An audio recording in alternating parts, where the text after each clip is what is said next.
Studio Sheikhpura धाम।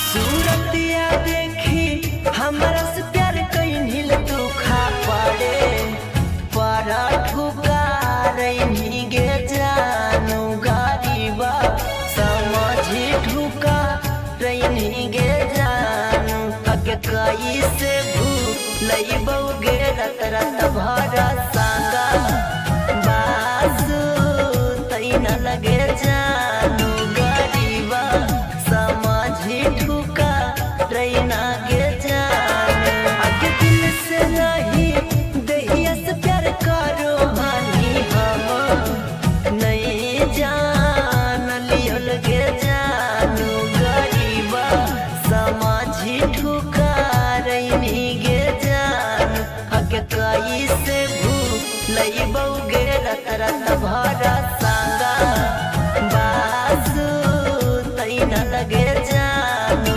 गरीबा समझी ठुका रैना गे जानू।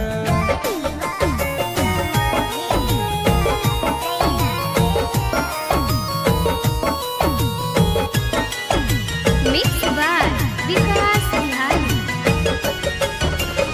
Music by Vikas Raj Sitamarhi.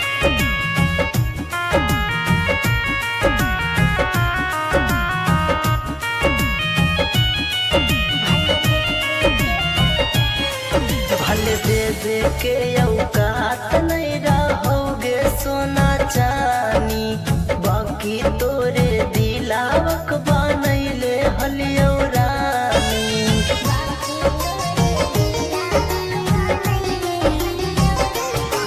भले दे दे के औकात नहीं रहोगे सोना चानी बाकी तोरे दिलावक बनैले हलियो रानी।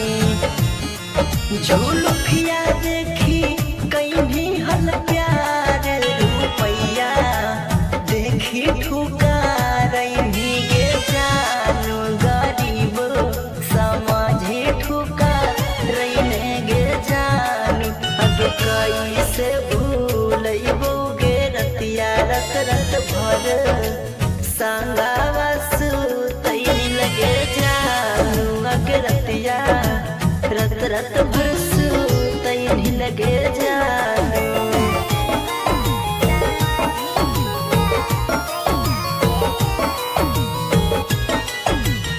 चेहरा music recording studio Sheikhpura Dham. Music by Vikas Raj Sitamarhi.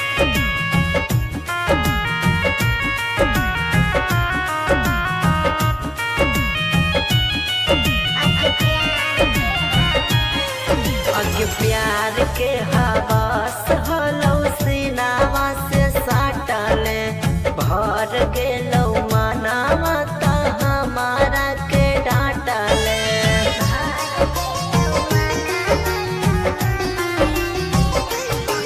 अगे प्यार के हवा सहलौ सीनावा से साटले भर गेलौ मनावा दुश्मनवा नियर डांटले।